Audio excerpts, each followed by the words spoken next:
네, 안녕하세요. AP투자연구소의 윤사무엘 팀장입니다. 오늘 알아볼 기업은 칩셋 미디어 전일에 이어서 좀 알아보게 될 것 같고, 코드 번호는 이제 094360입니다. 현재 시각 3월 9일 11시 3분을 지나고 있는데요. 일단 뭐 칩셋 미디어 오늘 좀 조정을 받고 있죠. 어제 조금 시장이 안 좋은 와중에도 올라가주는 흐름 보였었는데, 그쵸?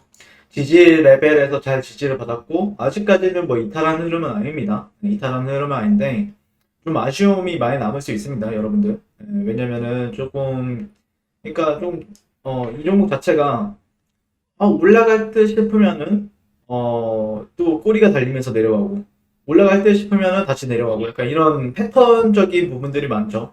그런 패턴 트레이딩에 있어서 이제 계속해서 말씀을 드리고 있는데, 그래서 아마 조금 그냥 일방적인 급등주, 따라잡기를 한다라고 하면은 조금 대응하기 상당히 까다로운 종목도 맞다라는 관점이죠.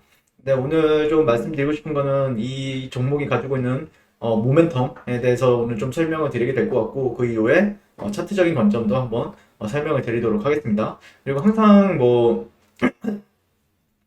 봐주시는 분들, 뭐 그렇게 시장 관심을 많이 받는 종목도 아닌데 그래도 항상 많이 봐주시고, 그다음에 댓글도 남겨주셔서 감사드리고, 만약에 도움이 조금이라도 되신다라고 하면은 좋아요, 네, 좋아요 한 번씩만 부탁드릴게요. 그리고 현재 얘기가 나오고 있는 거는 현대모비스가 13개 개발사와 손잡고 차량용 SW 국산에 나선다라는 얘기가 나오고 있거든요. 그래서 현대모비스가 국내 13개 전문 개발사들과 손잡고 차량용 소프트웨어 플랫폼 국산화에 나선다. 네, 그래서 자율주행과 인포테인먼트 소프트웨어 개발 생태계를 협력사들과 오픈 이노베이션 방식으로 확장하는 신개념 사업 모델이고, 최근 LG U+, 현대오트론, 텔레칩스는 네, 아시죠? 오비고, 유니트론텍, 토르드 드라이브, 아모센스 등 국내 소프트웨어 전문사들과 소프트웨어 개발 협력 생태계 컨소시엄을 구축했다라고 밝혔다라고 합니다.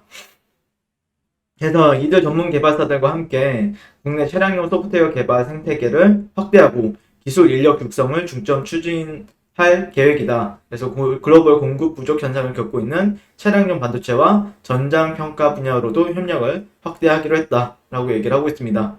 네. 그래서 이런 부분들이 영향을 뭐 크게 안 받을 수 있는 부분들도 있긴 한데, 아무래도 그래도 텔레칩스가 칩셋 미디어의 자회사 모회사죠. 모회사이다 보니까 그런 부분들이 그래도 어느 정도는 좀 긍정적으로 영향을 미칠 수 있다고 생각을 하고 있고, 시장이 돌아섰을 때가 중요하겠죠. 시장이 지금 내릴 때는 어쩔 수 없이 같이 내리기는 하는데, 또 어느 시점에서 조정을 주느냐, 또 다른 부분들이 있거든요. 그냥 일방적으로 하락 추세에서 종목이 떨어지는 거랑 상승 추세에서 종목이 조정을 받는 거랑 좀 다른 부분들이 있기 때문에, 그런 부분들을 좀 인지하신다라고 하면은 이번 조정 파동이 좀 기회는 될 수 있겠다라고 설명을 드릴 수 있을 것 같고, 현재 얘기가 나오고 있는 거는 자동차 반도체 수급 난제, 삼성전자 M&A가 답이다라고 얘기가 나오고 있습니다. 그래서 이것도 3월 5일에 나왔던 뉴스인데 좀 늦었죠. 네, 늦었는데 그래도 한번 읽어보도록 하겠습니다.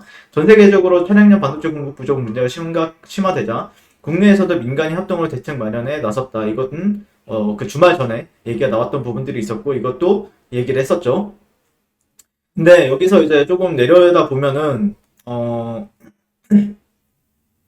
이번 품귀 현상이 글로벌 시장 전체에서 벌어지고 있는 일이고, 특히 우리나라 업체가 해외 의존도가 큰 것이 문제다. 실제로 현대차 또한 차량용 반도체 해외 의존도가 높은 것으로 전해진다. 현재 전 세계 차량용 반도체 시장은 네덜란드 NXP, 독일의 인피니언, 일본의 르네사스가 각각 10% 안팎의 점유율로 전체 차량용 반도체 30%를 생산하며 우위를 차지하고 있는데, 특히 차량용 반도체는 스마트폰, PC 등과 달리 상대적으로 소량 다품종 제품이 필요한 데 비해 품질 및 신뢰성 요구 수준이 매우 까다로운 생산 공정 준비가 필요하다. 최근 품귀대란을 빚은 차량용 마이크로 컨트롤러의 경우 생산 준비 기간만 최소 6개월이 소요된다. 향후 자율주행이나 전기차용 고부가치 시스템 반도체를 준비하는 데도 최소 1년 이상이 필요하다는 게 전문가들의 분석이다. 결국 차량용 반도체 자립화를 추진하려면 국내 반도체 기업들의 과감한 인수합병 투자가 절실하다는 지적이다. 메모리 반도체 부분에선 세계 1위인 삼성전자도 이 시장에서만은 후벌 주자이기에 뒤늦은 설비 투자는 오히려 성장에 부담이 될 수 있다. 특히 자동차는 한 번 부품 이상으로 리콜이 시작되면 그 비용 부담이 상당하다.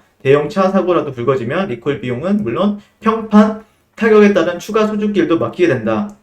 이에 업계 안팎에서는 삼성전자가 그동안 쌓아둔 자금을 바탕으로 차량용 반도체 분야의 인수합병에 나설 것을 전망한다.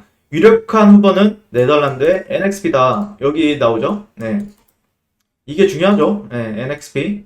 업계에서는 삼성전자 NXP 인수를 검토 중이라는 설이 꾸준히 제기되어 왔는데, 투자은행 업계에서는 2019년 삼성 측이 이미 NXP와 TI 사업장을 실사했다는 얘기가 들려왔다. 다만 삼성전자는 오래전부터 복수의 기업을 검토 중이라는 입장이다. 복병은 총수부재 상황이다. 네, 이재용 부회장의 활동 반경이 자유롭지 않은 상황에서 얼마나 빠른 의사결정이 이루어질지는 미지수다라고 얘기를 하고 있는데, 이것보다 더 큰 거는 제가 보는 관점에서는 나라들, 미국, 중국, EU, 여기에,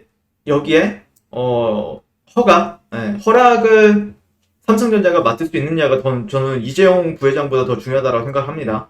그래서 아마 삼성전자가 지금 뒤로 좀 물러서서 관망을 하고 있는 이유도 쉽지 않아요. 이게 삼성전자가 돈이 많다라고 해서 되는 문제가 아니고, 이 나라들이 허락을 해주느냐가 문제이기 때문에 아마 좀 뒷짐을 지고 지금 지켜보고 있다가 어느 정도 그런 데에 있어서 기업들도 안 되겠다.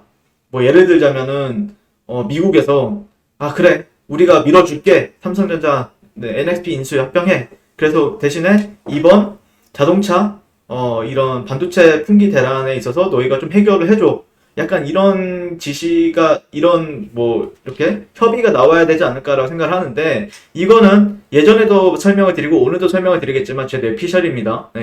제가 삼성전자 그 머리 똑똑하신 분들의 생각을 다 몰라요. 모르지만 그냥 제 뇌피셜은 그렇다라는 겁니다. 그래서 그런 거에 있어서 근데 그게 되든 안 되든 지금의 현재 기대감은 남아있는 상태거든요. 칩셋 미디어 같은 경우에는. 그렇기 때문에 꾸준히 지켜봐야 된다는 관점이죠. 실질적으로 시장이 조정을 받지만 이 종목 같은 경우에는 고가를 다시 한 번 더 높이고 조정을 받아요. 그러니까 얘는 약간 개별적으로 움직인다는 부분이 있어요. 시장이 조금 반등을 줄 듯 싶으면은 얘는 고가를 높이고, 시장이 조정을 받을 때는 같이 조정을 받긴 하는데 또 이전에 매물대들을 테스트하는 위치를 보여준다는 거죠. 그러다 보니까 아마 이런 관점에 있어서는 매매하기에는 좀 까다롭긴 해도 적절하게 타점만 잘 잡는다 그러면은 조금 좀 편안하게 그러니까 화려한 맛은 없어도 편안하게 들고 갈 수 있는 부분들은 분명히 있다라고 생각을 합니다. 그래서 어느 정도 트렌드 트레이딩도 유효한 부분들도 있기 때문에 이런 트렌드 하단이나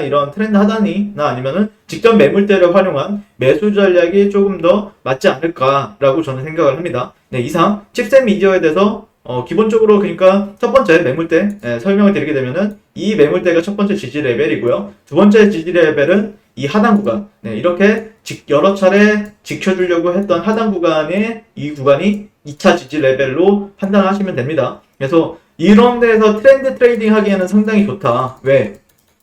손절가가 보이기 때문에. 손절은 어떻게 하면 됩니까?